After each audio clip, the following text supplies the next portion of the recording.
most common issue that we have unequivocally is that we make prints for someone, and we print two ways. We print with color correction, which means that a technician is actually going to look at each file and determine its exposure and its color, or we print as received, and we charge $1 to color correct. Most people send files unedited. They want us to print them as they saw them on their monitor. And then a very common reaction is, well, your prints are too dark. And in fact, what is happening is your monitor is too light. And if I had to counsel people out there that are digital photographers, the number one thing to do is to get a color calibrator and calibrate your monitor so that you know when you're using your color managed image editing software that you're going to see what you are going to get. It's extremely important.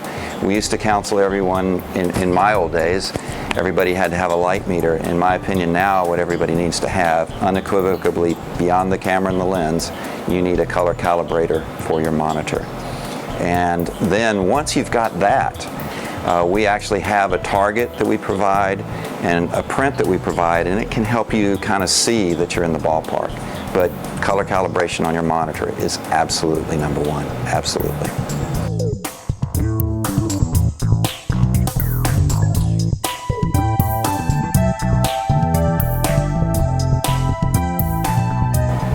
What has evolved is the photographer used to need the lab because generally more than they do now, because generally we were shooting negative film for portraits or slide film for commercial.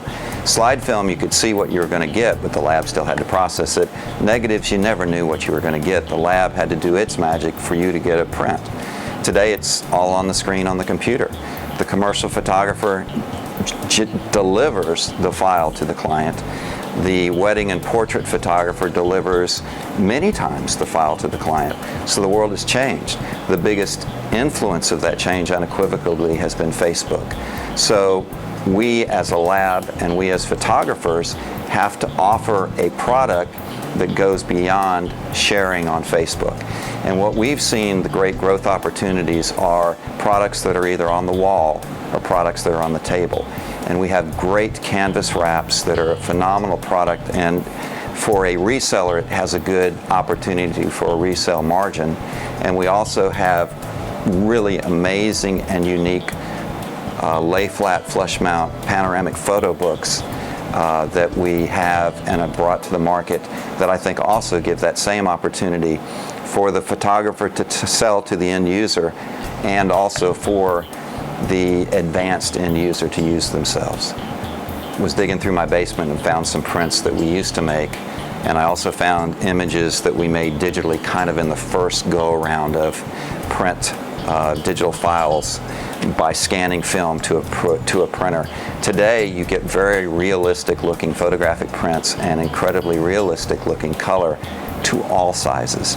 The most phenomenal difference today versus the past is that the quality of that image capture now is absolutely phenomenal. And if you do tests, I mean, you're unlimited in how large you can go. You're really more limited by viewing distance than you are anything else, because your digital camera today, just any digital camera today, can make a perfect 24 by 36 unequivocally, and probably a perfect 30 by 45. It's just amazing. The technology is just amazing. It unfortunately is a little bit cheapened the role of the photographer to the consumer's eye.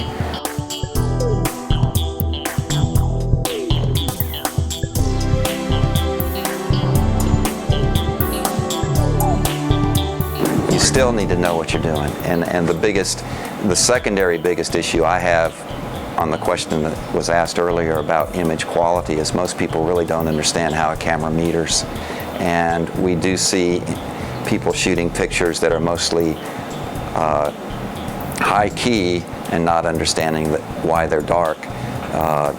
So even though we can capture these amazing images, you still need to know your craft.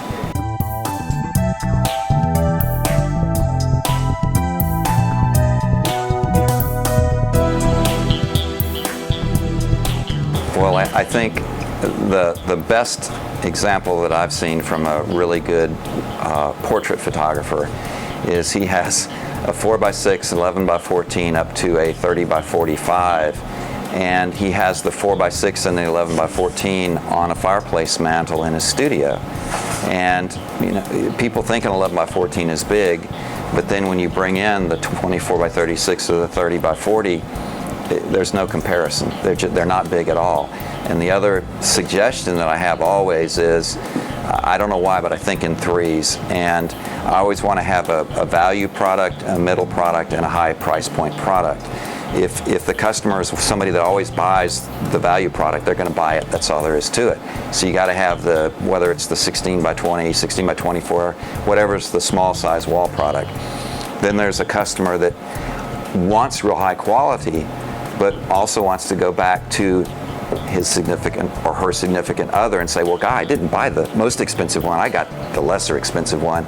And that's how you can market the 20x30 or the 24x36. Then fortunately in this world, there's always that guy that wants the biggest and the best, and you got to be able to show it. You have to be able to show the biggest and the best. And we are working that route as well in our books. We have a low-end press printed book, medium-end photo printed book, and high-end photo printed books to try to match that same scenario.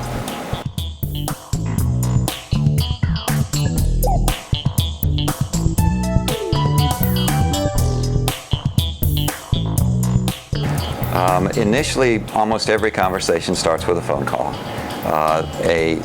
Someone will say, I've got an opportunity that exists in this customer space, but they want to use something that's unique on the wall, a product that maybe we haven't seen before, but they've got a little bit of a budgetary issue. And then we could say, you know, how our gallery wraps may work. We have a really unique photo thin wrap product that may work. You could add cleats on the back of a mount to give it some relief from the wall.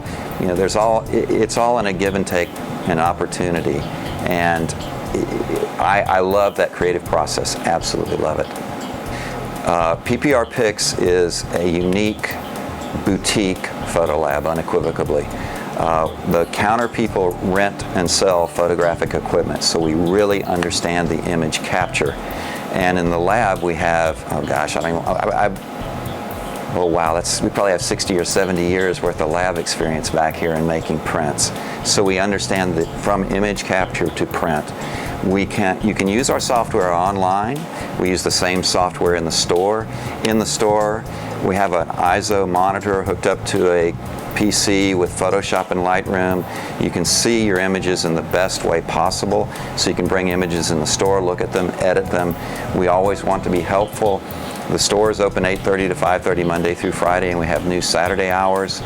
The lab runs paper Monday through Friday, but you can also have orders picked up on Saturday. We answer the phone, we answer emails, we talk to customers, we answer questions, and we always want to help. And there's a huge amount of the business that we do that is very unique applications where a photographer will come in and say, I'm thinking about this application of a product, can you help? And then somehow we figure out a way to use a new poly material for the Epson to make beautiful team photos for a cafeteria for a high school. So it's absolutely a participatory process. It can be as fast as 30 minutes if you're uploading luster prints, or it can take a couple of 3 days for us to work on a project that's going on your wall with your help, and we appreciate it.